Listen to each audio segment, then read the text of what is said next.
देवी भागवत पुराण अध्याय 2 देवी पूजा करने का सही समय, तिथि, वार, नवरात्र, अमावस्या, पूर्णिमा क्या है। जय माता दी दोस्तों, आप सभी को पौराणिक कथा धारा में स्वागत है। क्या आप जानते हैं, एक ही देवी, एक ही मंत्र, एक ही पूजा, लेकिन समय बदलते ही उसका फल कई गुना बढ़ जाता है। देवी भागवत पुराण में माता स्वयं कहती हैं, भक्ति की श्रद्धा के साथ यदि समय का नियम हो तो मैं तुरंत प्रकट होती हूँ। आज के इस अध्याय में हम जानेंगे देवी पूजा का सबसे श्रेष्ठ समय कौन सा है, कौन सी तिथि माता को सबसे प्रिय है और किस दिन की पूजा जीवन की बड़ी से बड़ी बाधा काट देती है। वीडियो को अंत तक जरूर देखिए, क्योंकि अंत में मैं बताऊंगी एक ऐसा समय जिसे जानकर आपकी पूजा कभी निष्फल नहीं होगी। देवी भागवत पुराण केवल यह नहीं बताता कि पूजा कैसे करनी चाहिए, बल्कि यह भी स्पष्ट करता है कि पूजा कब करनी चाहिए, क्योंकि गलत समय की पूजा सही विधि को भी कमज़ोर कर देती है। इसलिए माता की पूजा में काल समय का विशेष महत्व बताया गया है। देवी भागवत पुराण में कहा गया है, काल ही साक्षी है भक्ति की श्रद्धा का। देवी पूजा में 3 बातें मुख्य हैं, श्रद्धा, विधि और समय। इसमें से यदि समय अशुद्ध हो तो पूजा का फल विलंब से मिलता है। देवी पूजा का दैनिक श्रेष्ठ समय ब्रह्म मुहूर्त अर्थात सूर्योदय से पहले 1 घंटा 36 मिनट पहले, यह समय सबसे पवित्र माना गया है। देवी भागवत कहता है, ब्रह्म मुहूर्त में की गई देवी पूजा सीधे हृदय में प्रवेश करती है। इस समय की पूजा से मन शांत होता है, ध्यान शीघ्र लगता है, मंत्र सिद्ध होता है। सूर्योदय के समय पूजा, जो लोग ब्रह्म मुहूर्त में नहीं उठ पाते वे सूर्योदय के समय पूजा कर सकते हैं। यह समय गृहस्थों के लिए सर्वश्रेष्ठ बताया गया है। अब जानते हैं तिथि के अनुसार देवी पूजा का फल और महत्व। अमावस्या में देवी पूजा, अमावस्या के दिन देवी की गुप्त शक्ति सक्रिय रहती है। देवी भागवत कहता है, अमावस्या में की गई देवी पूजा पूर्व जन्म के दोष काट देती है। अमावस्या की पूजा से पितृदोष शांत होता है, नकारात्मक ऊर्जा नष्ट होती है, भय और संकट दूर होते हैं। पूर्णिमा को देवी पूर्ण रूप में कृपा करती हैं। पूर्णिमा की देवी पूजा धन, शांति और सौभाग्य देती हैं। विशेष फल मानसिक शांति, ग्रह कलेश का अंत और लक्ष्मी स्थिर रहती है। देवी की प्रिय तिथियां हैं अष्टमी, नवमी, सप्तमी। विशेषकर अष्टमी को देवी शक्ति अपने चरम पर होती है। वार और दिन के अनुसार देवी की पूजा, जैसे शुक्रवार देवी का सबसे प्रिय दिन है। शुक्रवार को की गई देवी पूजा दरिद्रता का नाश करती है। विशेष रूप से लक्ष्मी पूजा, संतोषी माता की पूजा, वैष्णो देवी की पूजा। मंगलवार को देवी का रौद्र रूप जागृत होता है। यह दिन शत्रु बाधा, भय, रोग नाश के लिए श्रेष्ठ है। सोमवार देवी पार्वती का प्रिय दिन है। दाम्पत्य सुख, विवाह बाधा, मानसिक शांति में लाभ होता है। नवरात्र देवी पूजा का महापर्व है। देवी भागवत में कहा गया है, नवरात्र में मैं 9 रूपों में पृथ्वी पर विचरण करती हूँ। नवरात्र की पूजा से 9 प्रकार की सिद्धि होती है, 9 ग्रह शांति होते हैं, जीवन में स्थिरता आती है। नवरात्र की पूजा कब करें, प्रातः काल या संध्या काल में।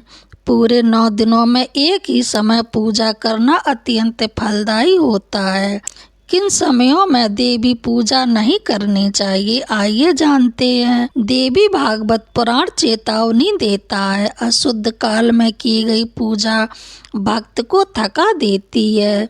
इन समय से बचना चाहिए। अत्यधिक क्रोध में, नशे की अवस्था में, अपवित्र शरीर, सूर्यास्त के बाद बिना दीप। देवी माता ने एक दिव्य और सच्ची कथा सुनाई, आइए सुनते हैं। बहुत समय पहले की बात है। एक छोटे से गांव में एक साधारण स्त्री रहती थी। ना अधिक पढ़ी लिखी, ना किसी बड़े कुल की थी, पर उसके हृदय में देवी के प्रति अटूट श्रद्धा थी। वह प्रतिदिन देवी की पूजा करती थी। घर छोटा था, पूजा स्थान साधारण था, पर मन बिल्कुल शुद्ध था। सुबह उठते ही वह कभी सूरज निकलते समय पूजा कर लेती, कभी दोपहर में, तो कभी संध्या के बाद। उसकी पूजा में फूल भी होते, दीप भी जलता और आंखों में से आंसू भी आते। लेकिन समय बीतता गया, उसके जीवन की कठिनाइयां कम होने का नाम ही नहीं ले रही थी। घर में आर्थिक परेशानी, मन में अशांति और भविष्य को लेकर डर। वह मन ही मन सोचती, मैं तो रोज माँ की पूजा करती हूँ, फिर मेरी सुनवाई क्यों नहीं हो रही। धीरे धीरे उसके मन में पीड़ा बढ़ने लगी। एक दिन पूजा करते करते वह फूट फूट कर रो पड़ी। उसने देवी से कहा, माँ, अगर मुझसे कोई भूल हो रही है तो मुझे बता दीजिए, मैं आपकी शरण में हूँ। फिर भी मेरा जीवन क्यों नहीं बदल रहा। उस रात थकी हुई वह स्त्री पूजा के सामने ही नींद में डूब गई और उसी रात एक अद्भुत चमत्कार हुआ। स्वप्न में उसने देखा, पूरा आकाश उज्जवल हो गया है, स्वर्णिम प्रकाश चारों ओर फैल रहा है और उसी प्रकाश के बीच माँ दुर्गा प्रकट हुई। उनका मुख तेजस्वी था, नेत्र करुणा से भरे हुए और स्वतः अत्यंत मधुर। माँ ने मुस्कुराकर कहा, पुत्री, तेरी भक्ति में कोई कमी नहीं है, तेरा मन शुद्ध है, तेरी श्रद्धा सच्ची है। स्त्री कांपते स्वर में बोली, तो फिर माँ, मेरी पूजा निष्फल क्यों हो रही है। तब देवी ने अत्यंत शांत स्वर में कहा, भक्ति सच्ची है, पर काल भंग हो रहा है। स्त्री चौंक गई। देवी आगे बोली, पुत्री, तू हर दिन पूजा तो करती है, पर हर दिन समय बदल देती है। जब समय स्थिर नहीं होता तो ऊर्जा भी स्थिर नहीं रहती। जैसे सूर्य रोज एक ही निश्चित समय पर निकलता है, वैसे ही पूजा को भी एक निश्चित काल में करनी चाहिए। फिर माँ ने कहा, तू एक समय चुन ले, प्रातः या संध्या, और उसी समय नियम पूर्वक मेरी पूजा कर। देखना, तेरी श्रद्धा अब फल देने लगेगी। इतना कहकर माँ धीरे धीरे उस प्रकाश में विलीन हो गई।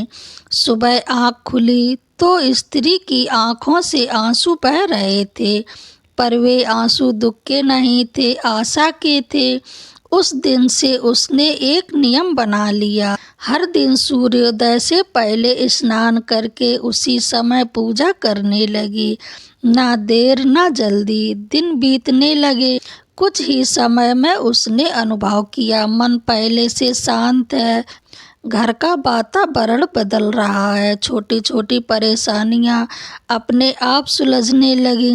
धीरे धीरे उसके जीवन में सुख और स्थिरता आने लगी। वह समझ गई, देवी ने उसकी पूजा स्वीकार कर ली है। देवी भागवत पुराण में इसलिए कहा गया है, श्रद्धा बीज है, विधि जल है और समय वह सूर्य है जिससे भक्ति फल देती है। इसलिए कहा गया है, समय ही पूजा की आत्मा है। आज के अध्याय का सार आज हमने जाना, देवी पूजा का श्रेष्ठ समय, तिथि का महत्व, बार का प्रभाव, नवरात्रि की शक्ति। अगले अध्याय में हम जानेंगे देवी पूजा में कौन सी सामग्री अनिवार्य है, कौन सी वस्तु पूजा को निष्फल कर देती है। यदि आप देवी को पाना चाहते हैं तो याद रखिए, श्रद्धा, भक्ति, समय तीनों मिलाकर ही माता को प्रसन्न करते हैं। वीडियो को माता के नाम पर लाइक करें और श्रृंखला से जुड़े रहने के लिए पौराणिक कथा धारा यूट्यूब चैनल को सब्सक्राइब जरूर करें। जय माता दी।